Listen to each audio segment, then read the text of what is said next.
Ya bueno, me presento, soy el doctor Martínez. Soy egresado de la universidad también, egresé el año pasado.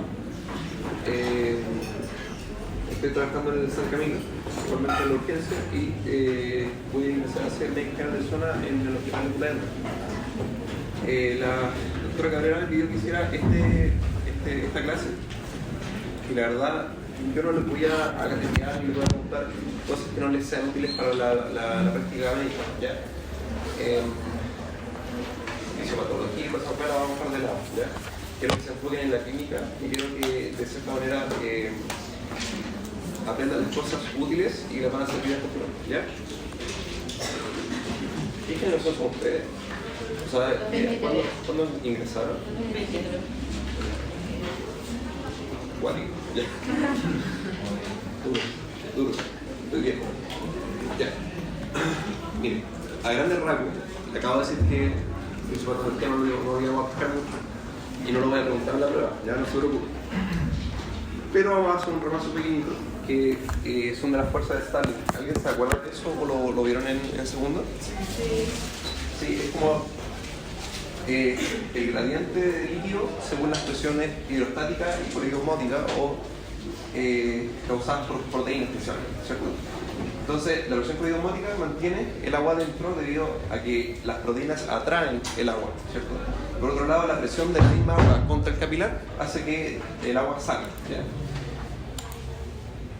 Hay otros factores que interfieren en el edema, pero el edema a grandes rasgos, como definición, se define como una extravasación de líquido vascular al espacio intersticial, ¿ya?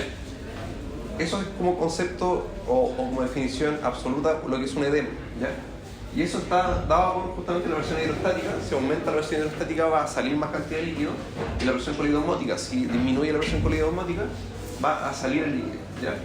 También está dada por la permeabilidad capilar, la cual puede ser afectada por ciertas patologías, y el drenaje del sistema linfático, el cual es el encargado de justamente agarrar este líquido intersticial y volverlo a meter en lo muscular.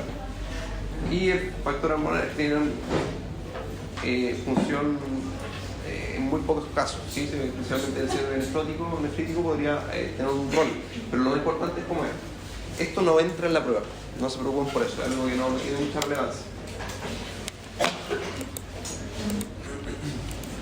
Ya, las características clínicas del edema y lo que realmente les va a servir para entender y enfrentarse a un paciente que tiene edema son principalmente el borramiento de los pliegues. La piel empieza a ponerse de manera como, bueno, uno está como más estirada y por lo tanto también se vuelve un poco más brillante. Es algo difícil como de describir, como que cuando lo vean lo van a entender bastante bien, ¿ya?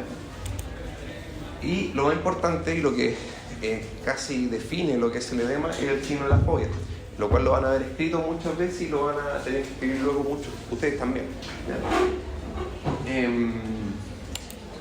A grandes rasgos el signo de la fobia es una depresión mantenida posterior a la presión, ¿sí?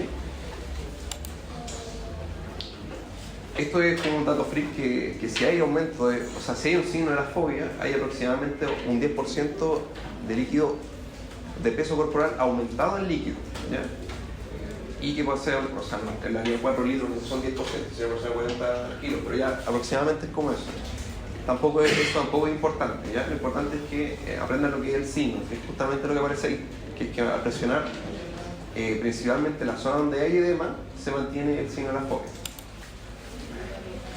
Ahora, hay otras cosas que sugieren edema sin signo de fobia, lo cual puede ocurrir.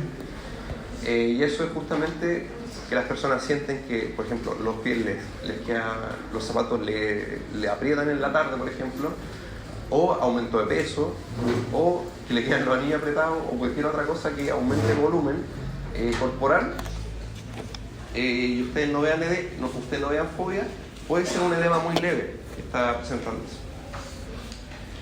Esto es lo más importante. Y también otra cosa es que no hay una clasificación, al menos estandarizada o que se use de manera global para describir la cantidad de edema. Ya, generalmente uno pone fobia, una cruz. Eso es que tiene edema, pero piola. Si es fobia 2 cruces, es como un poco más. Si tiene fobia 3 cruces, es que tiene caleta. Es como algo subjetivo. No hay clasificaciones, pero no se usan realmente. ¿Ya? Son simplemente como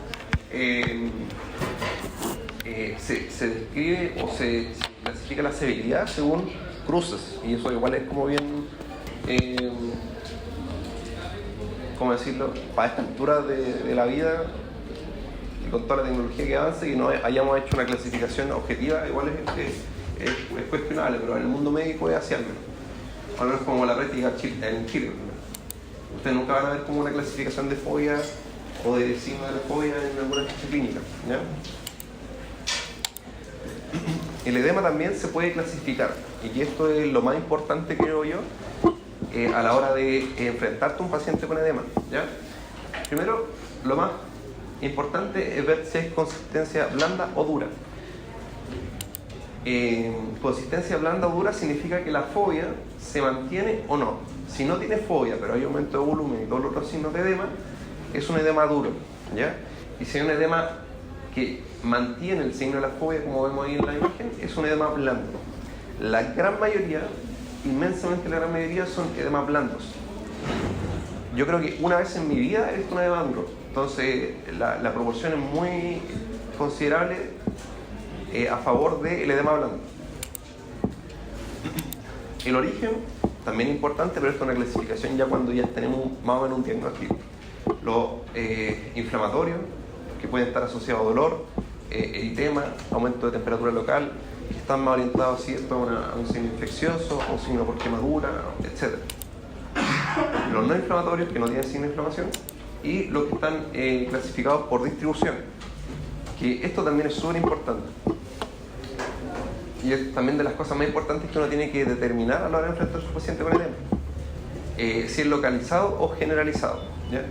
Eso por lejos también es lo importante. O sea, si yo llego y veo a un paciente que me dice, tengo las piernas hinchadas, y uno ve que tiene ambas piernas hinchadas, es muy diferente a decir, doctor, tengo una sola pierna hinchada. Es pero diametralmente opuesto, ¿ya? Y son diagnósticos totalmente diferentes. ¿Consulta? Sí. Si tienes, por ejemplo, las dos piernas hinchadas, pero no tienes nada más, ¿es igual? ¿Sería generalizado o generalizado significaría que puede tener la cara, brazos y piernas? Ya, generalizado, en ese caso específico sí sería generalizado, ¿ya? Pero es porque también vamos a ver después que el edema, como es líquido, obedece a las fuerzas físicas cotidianas, y eso también influye en la gravedad, ¿ya? De hecho, justamente, adelantando eso, el edema se va a las zonas de gravedad, o sea que se ve afectado por la gravedad. Entonces, la mayoría de los edemas generalizados, por ejemplo, y los más frecuentes, son que distribuyen hacia las piernas. ¿Por qué? Porque la gente está decúbito, o sea, está parada, ¿cierto? Y las personas que están en decúbito, como los pacientes hospitalizados, ellos no tienen no están parados mucho tiempo. Hay algunos que derechamente durante toda su estadía están acostados. Entonces uno, ¿dónde busca el edema? En la zona sacra, en la zona lumbar, ¿sí? Como justamente porque esa es la zona de gravedad en donde decanta el líquido, ¿ya? Gracias. De los edemas localizados, significan que son edemas que son de una parte del cuerpo o de un sector específico del cuerpo. Lo más frecuente, o dentro de los más frecuentes, tenemos los edemas por dilataciones venosas, que en realidad es por una disfunción venosa más que por dilatación, que justamente como no se drena tanta sangre del extremidad inferior, se empieza a extravasiar líquido por la presión hidrostática, ¿cierto? Lo que hablamos, incompetencia venosa genera muchas veces edema, ¿ya? Las obstrucciones venosas también son causa de edema, principalmente las TDP. ¿Alguien sabe lo que es una TDP? Sí, a grandes rasgos es un trombo ubicado en el sistema venoso principalmente de la extremidad inferior. Se puede hacer de cualquier tipo de vena, pero la gran mayoría son en la extremidad inferior, ¿ya? Y eso genera mucho edema también. Ahora,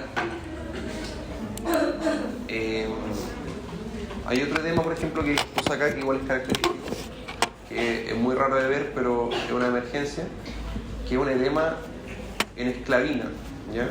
Que es un edema localizado en esta zona de hombro, cuello y cara, como una esclavina que aparece aquí, y es por un síndrome de vena cava superior.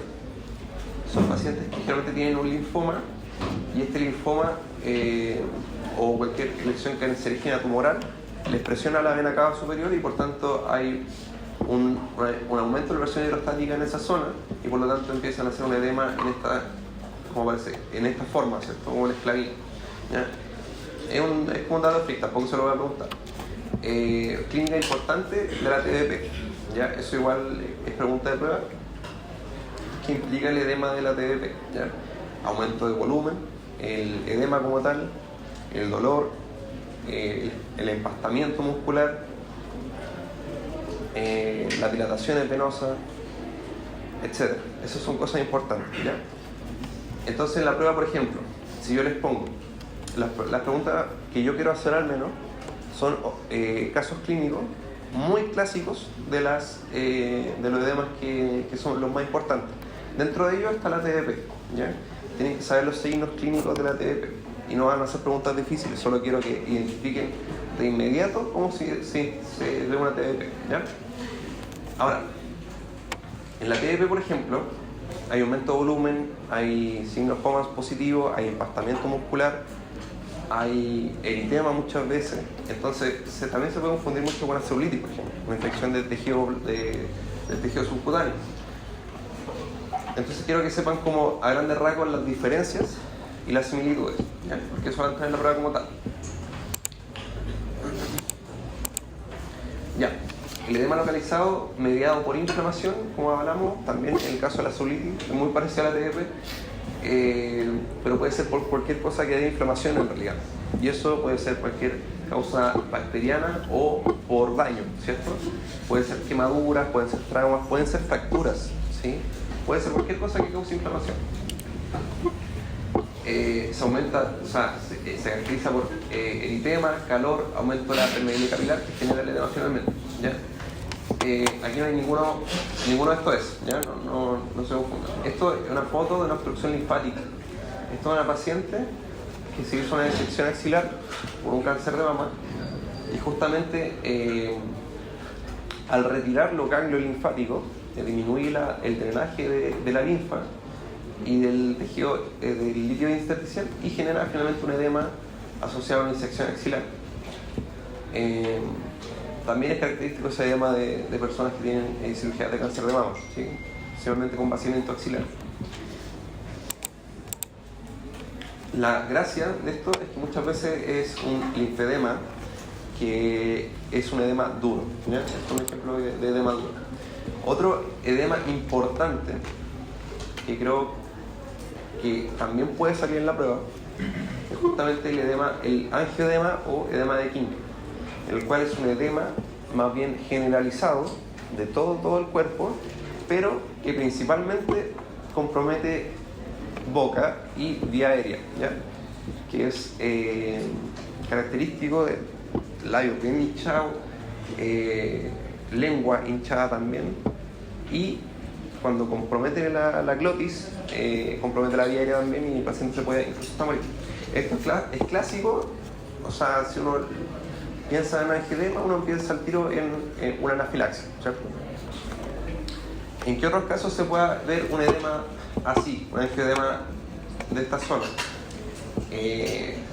Los inhibidores de la enzima convertidora de angiotensina, como Levodopa y ECA, en Alapril también puede producirlo.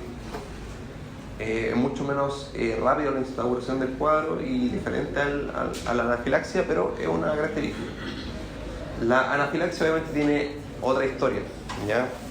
De la nada empezó con el aumento de volumen de la boca, dificultad para respirar, incluso estridor y generalmente se asocia a una picadura de insecto, a una ingesta de algún alimento, ¿cierto? Le causa alergia, etc.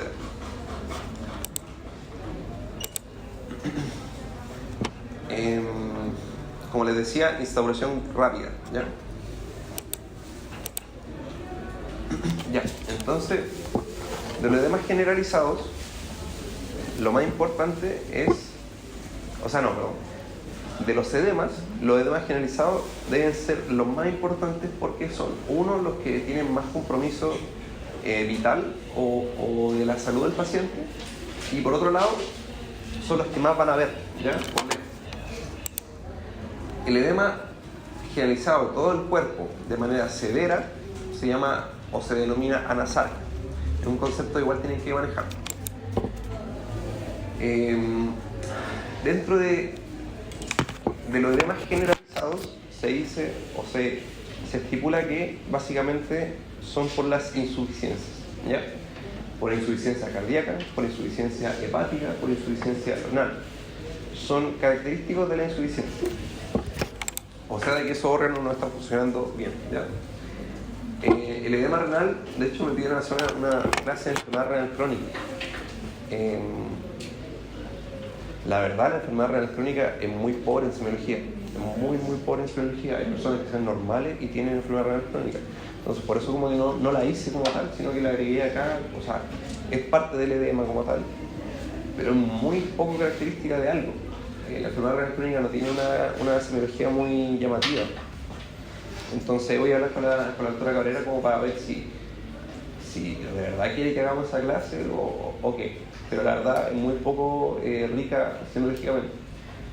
Bueno, pero hablando de eso, justamente la persona que tiene enfermedad renal crónica es un edema penca, un edema piola, un edema que a veces está, a veces no está asociado con la gravedad, no mejora con el reposo, no mejora con la posición.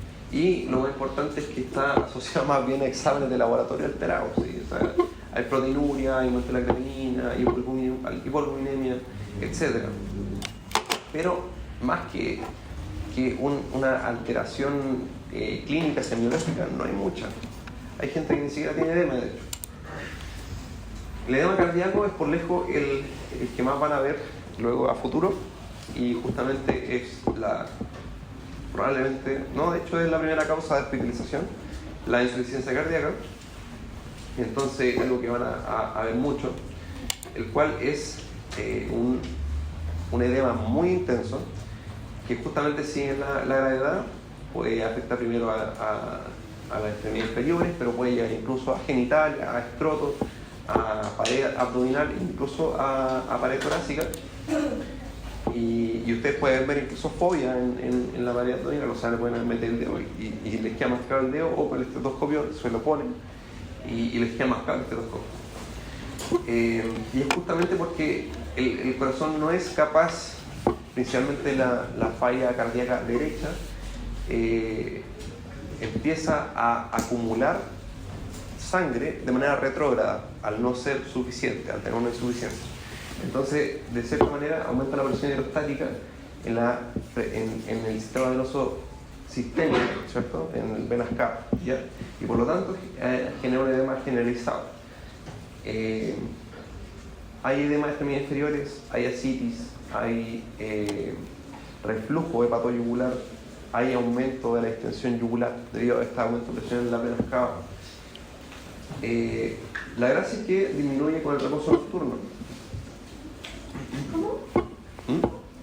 Que disminuye con el reposo nocturno. Significa que los pacientes que tienen insuficiencia cardíaca te van a decir, no, yo doctor, en la mañana amanezco súper bien, con los pies deshinchados, etc.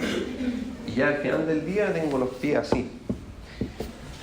Y además va a ir con otras cosas asociadas, que también son importantes y son parte del síndrome como de insuficiencia cardíaca, como la disnea. La disnea, la ortopnea, la vendopnea, la disnea paroxística nocturna, etc.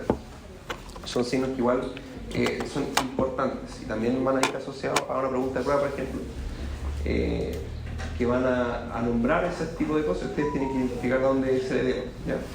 Y lo otro es que ¿saben lo que las disneas que acabo de nombrar las conocen? ¿Ya tuvieron una clase de disnea? ¿No? Ya. Ya.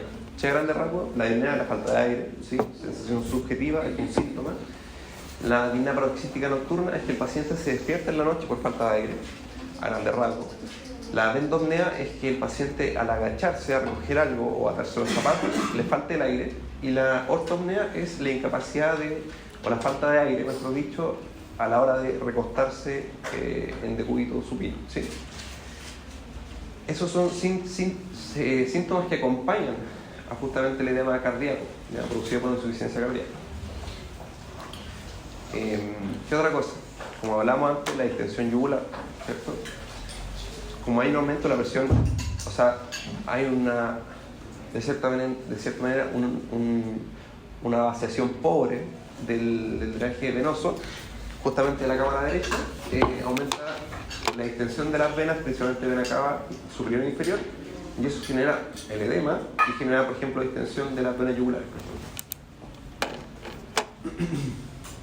También genera hepatomegalia, genera ascitis, pero en menos grado que otras patologías también. Esta es una imagen muy característica de lo que vendría siendo una insuficiencia cardíaca derecha y que presenta edema extremidad inferior. El reflujo hepatoyugular es justamente que al presionar el hígado aumenta el calibre de la vena yugular. Eso es un reflujo hepatoyugular. Literalmente uno aprieta el hígado y se infla la yugular. Justamente porque aumenta, como que yo presiono la sangre en el sistema venoso y distiendo la yugular. Eso. Puede tener ascitis, sí, pero una ascitis piola. El edema cardíaco genera una ascitis más bien tranquila, no muy intenso. Y lo más característico de los pacientes con insuficiencia cardíaca es el edema extremo inferior.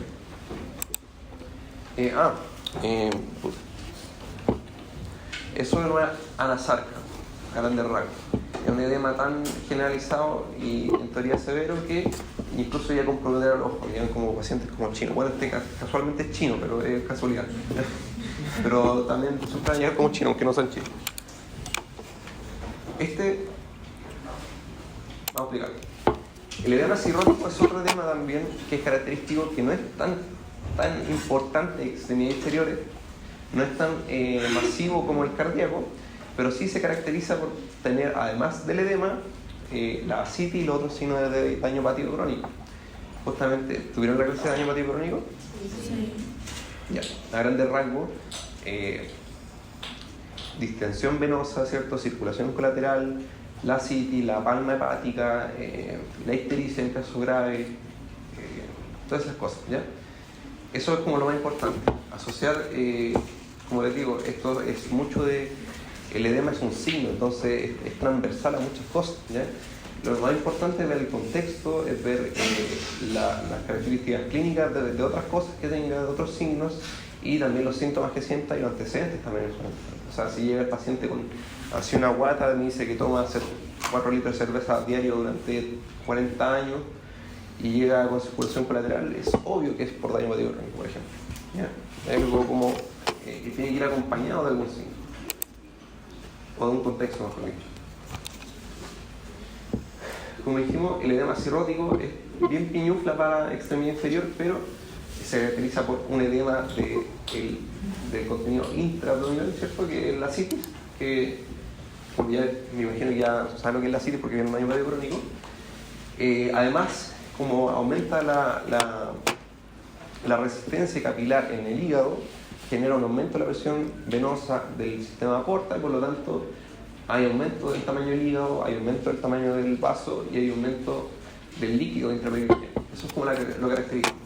Hepatomegalia, esplenomegalia, ictericia, circulación colateral. Eso. Ya. Y hay otro edema que es como más bien anecdótico, que es el edema carencial, que tiene un nombre que ni me acuerdo, un nombre bien como también un nombre japonés. Un edema por falta básicamente de una desnutrición proteica, ¿ya? Y justamente disminuye la presión coleidosmótica, que es la que mantiene de cierta forma el líquido dentro del vaso sanguíneo, y hay una extravasiación por eso, ¿ya? Y es por una deficiencia proteica especialmente. Y estos niños probablemente de un país como Chile, me imagino, un país bananero, así como, que es como un poco que lamentablemente no tienen comida, no tienen buena nutrición y al final generan edemas por falta de presión coleidosmótica. Es muy raro ver esto en Chile, ya no tiene que ser muy negligente los padres como para que llegue a ese punto acá en el contexto actual que tenemos nosotros. Eso. Otros tipos de edema, la verdad, no me interesa que se lo aprendan, ¿ya? Uno de los más importantes, diría yo, es el edema por hemiplegia que en realidad no es hemiplegia necesariamente, sino netamente por tener una extremidad quieta, ¿ya? Ustedes pueden ver que de repente van a haber pacientes hospitalizados que están literalmente planchados y están así. y tienen el brazo quieto mucho tiempo, o los tienen amarrados porque se mueven, se movilizan, se agitan, y los tienen amarrados, entonces están así. Y el hecho de tener el brazo así todo el tiempo genera edema. Genera edema porque el movimiento, el mover el brazo, de cierta manera tener algún tipo de gravedad que ayude. Por ejemplo, cuando uno levanta el brazo, igual hay un drenaje. Si uno tiene el brazo todo el rato quieto y en posición baja, va a generar edema, y eso es algo que pueden llegar a ver en la práctica clínica, ¿ya? Es como un dato freak, digamos. Es como si un paciente que tiene una vía venosa y la tiene amarrada y lleva 15 días quieto, que tenga edema no es raro, ¿ya? Y otro edema importante que van a ver mucho también es el edema por amlodipina, o por agonistas de calcio en realidad. A grandes rasgos, ¿por qué digo que van a ver mucho? Porque es un efecto adverso del medicamento que genera edema de malleolos, justamente de extremidad inferior, que no es cardíaco, y se confunde mucho porque justamente el amlodipino es uno de los tratamientos base para la hipertensión, y se da mucho en pacientes cardiópatas. Entonces calza que el paciente es cardiópata o tiene hipertensión y le da edema después de usar el amlodipino. Y hay muchos que piensan, está debutando con insuficiencia cardíaca, y no, en realidad solamente es un efecto adverso del medicamento. A grandes rasgos, los edemas duros esencialmente son dos, lo importante, los que tienen que saber, que el mixedema, que es una crisis por un hipotiroidismo severo, es un edema generalizado, no como aparece ahí en la imagen, y lo más característico es que no tiene signo de la fobia. Eso significa que es un edema duro, que no es que al presionarlo, ¿cierto?, no genera un signo de depresión posterior a retirar el dedo. Y el otro es el linfedema, que es aumento anormal de la linfadenitis, como hablamos de la cirugía del cáncer de mama, o una obstrucción linfática, ya sea principalmente por algún daño que se hizo en alguna cirugía, en una fractura, ¿cierto? O literalmente un tumor que invadió la linfa, también puede generar una obstrucción del sistema linfático y generar un linfedema, que es un edema duro, localizado, ¿cierto? En el caso del cáncer de mama, que es como el más característico, es por un vaciamiento axilar, y es localizado en alguna de las extremidades ipsilateral, ¿cierto?, al cáncer operado, ¿sí? A grandes rasgos, le hablé de muchas cosas, ¿ya? Muchas cosas que en realidad es un poco abrumante de cierta forma, que te digan tantos, que el edema puede ser tantas cosas, ¿ya? Y esto un poco lo van a aprender con el tiempo y con el pasar de las clases que también van a tener en semiología, ¿ya? Debido a que es un signo, no es una enfermedad. Un edema no es algo que uno pueda llegar y decir, tienes edema, tienes esto. Es totalmente opuesto a eso. Ya uno tiene que caracterizarla como lo que es un signo de una enfermedad. ¿Cuál enfermedad? No sabemos. Y muchas veces el primer abordaje diagnóstico que uno tiene con un paciente. El paciente llegó con edema y tengo que saber por qué. Y ahí empieza el juego, ¿cierto? Empieza como la gracia. Aprender a clasificarlo, justamente el primer abordaje, ¿ya? Si es localizado, si es generalizado, si tiene síntomas asociados, si es duro, es blando, etc.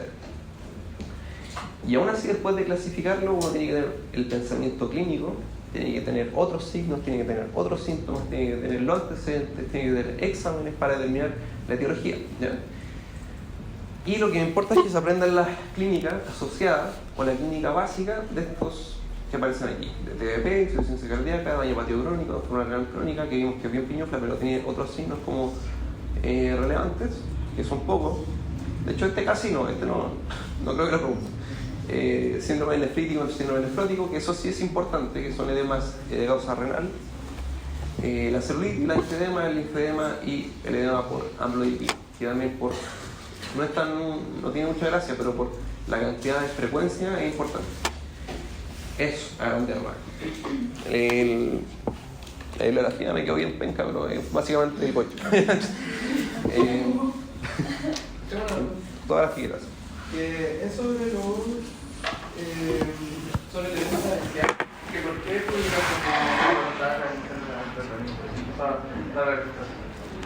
o sea, se ha visto que tiene como concepto, no te podría explicar fisiopatológicamente por qué.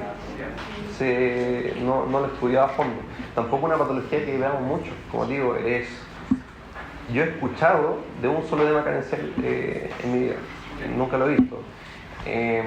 A grandes rasgos, bueno, una forma un poco elegante de decirte no sé, pero básicamente es alguna característica.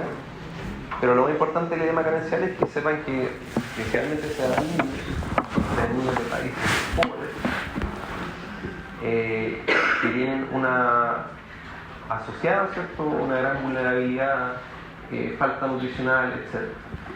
¿Podrían ver un edema carencial alguna vez? Podría ser, hay algunos casos, ¿cierto? En el sentido de que cada vez llegamos gente extranjera y los extranjeros muchas veces tienen un desapego por lo hijo muchas veces. O sea, hay pacientes haitianos que le ponen nombre a su hijo cuando ya el niño tiene 2 años, porque ahí ya ellos asumen que no se van a morir, que ya pasó los 2 años, ya entonces es probable que viva. Y es porque ellos se mueren mucho, ¿sí? Allá no los cuidan mucho, no los tratan muy bien, y algo que se está intentando solventar acá y de cierta manera cambiar eso, que es complejo, porque llegan pacientes niños, ¿cierto?, muy en condiciones, pero acá nosotros las consideramos terribles, pero allá en su cultura es como dentro de todo algo normal, entonces es complejo. ¿Podrían ver eventualmente una edema carencial? Sí, pero es poco probable. Ojalá no, ¿ya? Al final se traduce en un sufrimiento de infantil importante. ¿Alguna duda? ¿De alguna cosa, cualquier cosa? ¿El signo de la FOEVA se da solamente con el tacto o, por ejemplo, usted dijo con el fonendo? Cualquier cosa. Sí. Cualquier cosa que deje signo. Sí, el signo de la FOEVA, cualquier cosa que presione en la piel, si es un edema blando, debería mantener el FOEVA. Como digo, la severidad se describe por cruz. Inmediatamente como a mí tiene que haber una cruz, le pongo una cruz. Pero es poco objetivo, ¿ya?